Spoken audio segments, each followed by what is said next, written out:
गोव्या वेचायला जायची तेव्हा शेजारच्या बाया रमाईला चिडवायच्या. अगं रमाई, तू म्हणतेस ना माझ्यावरती बॅरिस्टर आहे आणि तू गोव्या वेचते, फाटते, लुगडे घालते. महिला त्यांना चिडवायच्या. रमाई, स्तुती रमाई म्हणायची, तुम्ही अलंकार घाला, तुम्ही अलंकार घाला, किती सोन्याचं, तुम्ही अलंकार घाला, किती सोन्याचं, सुखी राहू माझं, धनी ते कुंकवाचं.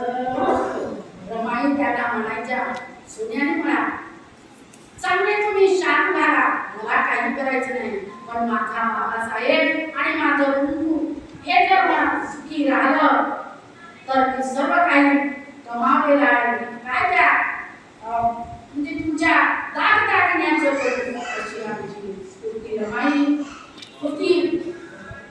गरिबीची त्यांना जाण होती. बाबासाहेब जरी दिवा होते, प्रकाशमान होते, त्या दिव्याची आमची रमाई ज्योत होती.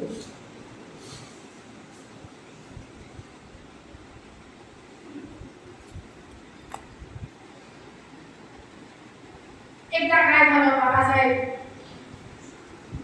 विदेशामध्ये शिकायला पाहिजे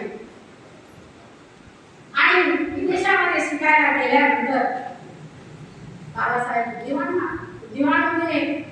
त्यांना थोडंच नाही, शिवारात नॉलेज सुद्धा बाबासाहेबांना शिक्षणाचं प्रतीक म्हणतात. आणि बाबासाहेबांना तेव्हा समजत होतं. एकदा तिथून त्यांनी अभ्यास करून जहाजाने पुस्तकं पाठवली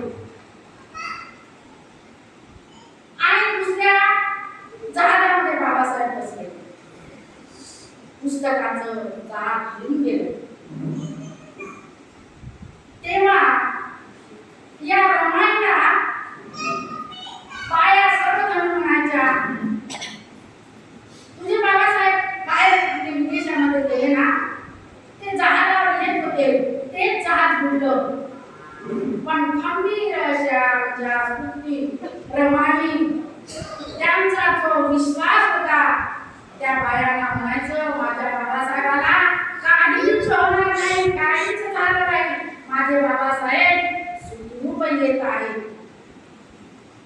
बाकीच्या बाया म्हणायच्या, एवढा दृढ विचार, एवढा तुमचा विश्वास बाया बाबासाहेबांना बघण्याकरिता चांगल्या साड्या घालून दागिने टाकून जात होत्या. रमाईचं मन आतून वाटत होतं, माझा बॅरिस्टर बनून माझा बाबासाहेब विदेशातून भारतात येत आहे आणि मला पण गेलं पाहिजे. रमाई बघितली तिच्या बांधलेल्या कटड्यामध्ये पूर्ण पातळ फाटलेले होते, गाठी बांधलेल्या होत्या. रमाई म्हणे, तू पातळ लावून असं पातळ लावून जाऊ तरी कशी? माझ्या बाबाचा पप्पा येते, श्रीमंत लोक होते, त्यांच्या स्वागताला हार घेऊन येत आहेत आणि मी जाऊ कशी? पण रमाईचं मन काही धरेना. पाया जाणं सुरू झाला. रमाईला मनात वाटलं कमी केली पाहिजे. पण रमाईने शहाजीरावांनी बाबासाहेबांचा सत्कार करताना पेटा दिला होता. या स्तुती रमाई आईने तो पेटा पातळ म्हणून गुंडाळल्या आणि गर्दीमध्ये जाऊन बाबासाहेबांना बघत होत्या, जेणेकरून बाबासाहेबांना दिसली नाही पाहिजे म्हणून. बाबासाहेबांचं मात्र लक्ष, बाबासाहेब तुमच्या आमच्याकरिता देश विदेश अभ्यासाला रात्रंदिवस जरी करत असले तरी रमाईवर तेवढंच बाबासाहेबांचं प्रेम होतं. बाबासाहेबांच्या गळ्यामध्ये हात पडत होते, पुष्पगुच्छ देत होते, बाबासाहेब घेत होते, त्यांना जय भीम हात जोडत होते. पण बाबासाहेबांचं लक्ष तेवढ्या गाढ गर्दीमध्ये माझी रानू कुठे असेल असं ते नजर शोधत होते.